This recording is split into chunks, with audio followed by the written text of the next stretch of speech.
March the 2nd. Just a little bit past 9 at night. Hey guys, welcome back to the garage. So over the past couple weeks, I've been working on the car a little bit, and I've had a few issues with some parts and just some of the pieces that trying to get put on the front end. And you know, I've actually really accomplished my goal with the front end at this stage of the restoration. When we set out to mock this front end up, my goals were to get the fenders on the car, to get them to contour the door. And the reason for this was we're going to put skins on the door frames. So this would give us a reference as to what gaps we have, how the door and fender profile each other.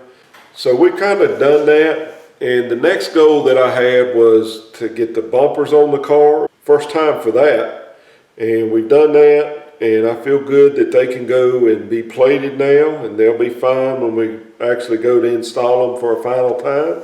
What I've been doing now is just some minor things, I guess you'd say. Fiddly bits, I guess is what you'd call it. You know, George, the Shade Tree Fix-It man, he said it was great motivation to see the car actually be together as a car, and he's exactly right.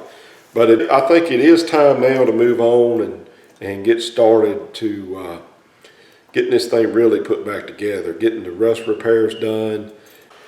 But there is a few other parts while I'm here that I was working on, and one of them being the front spoiler to the car. You get the right stance with the front spoiler, just looks mean. So I do have a front spoiler, working on getting it fitted. That was another issue with parts, mainly hardware.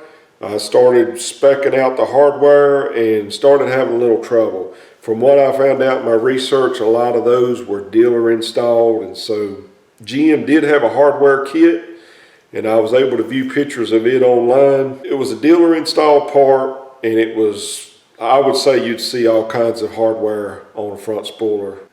Here is the front spoiler for the car, and I've had this for a long time. This is actually supposed to be a NOS spoiler, and I've got the box that it came in. It's in a GM box, and we'll go ahead and fit it to the car, see what it looks like, see if we need to modify anything. Hopefully it bolts up fine. That's what I'm hoping for. And these spoilers are different for the RS versus the standard Camaro because the lower valance is different. So this is a factory RS spoiler, and I'm not sure what I'll do about the finish yet, whether I'll just leave it. But it's kind of rough in certain areas. You can see that. And I guess that's the way they were. I mean, this could probably be lightly sanded and painted, but some of this is really rough. So I'm not real sure what to do with this yet. But anyway, I just want to see how it's going to contour the car. So guys, here is the bolts that I used for the front spoiler. They're basically 1/4 by 20 by right at just under an inch long. I bought a package of 25. I'll put a link below in the description. You can see right here it's got a washer that's already made into the bolt. And it's a little bit longer than I would have liked to have, so I went ahead and cut them down. So this is the bottom of the spoiler. It should look something like that. And I think that's going to work out.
fender well there that had to be drilled on the lower valance, so we'll be working on that, and hopefully we'll finish up this install on this spoiler. Well guys, I almost got myself in trouble again with that drill and a drill bit. How many times on this channel have you seen me put holes in the wrong place and have to go back and either fill them with fiberglass or weld them up or something? Me and the drill, we don't get along too well. So here are the attachments that I made to the lower valance with the front spoiler. And I believe it looks okay. I believe it looks like something that it would have came from the factory like that, I believe. I haven't really paid that much attention to these cars at shows in this area, but I hope I haven't got ahead of myself. I looked at the factory assembly manual. The inner wheelhouse has still got to go in there, but I don't think it's going to affect any of this. And you know, that's where they lined up, so that's where they're going to be. But we may have to make an adjustment if that's the case, but I don't think it is. Where I about got in trouble at is right there again. I wasn't judging my distance, and as you can see, the nut is really close to the edge of the panel. So I got a little bit better on that one, and I just noticed we got a little bit of a rust spot there, but we'll deal with that when we get to the bodywork stage. But I've got the hardware cut down, and like I said, once a car is put together, I don't think you're going to notice any of that. We're going to phosphate those nuts there, the dark black. I did a little bit better over here because I kind of figured it out over there on that first side. Still got one more piece to put in, and that's the spoiler braces. But overall, that spoiler really fits the car. Very pleased with the way that turned out. So here's a hard item to find for these second gen Camaros. These are the front spoiler braces. And I bought these way back when I first bought the Camaro.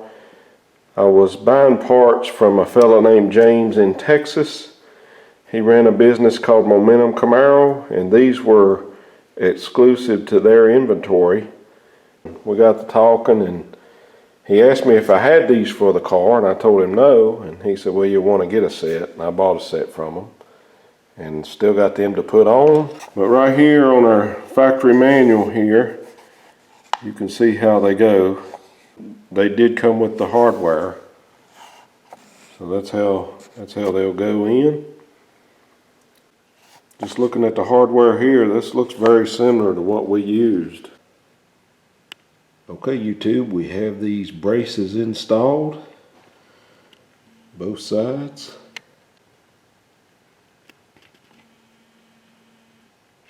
They do help a little bit. Seems like it's pretty rigid in this area now. Like I said, this front spoiler fit pretty good.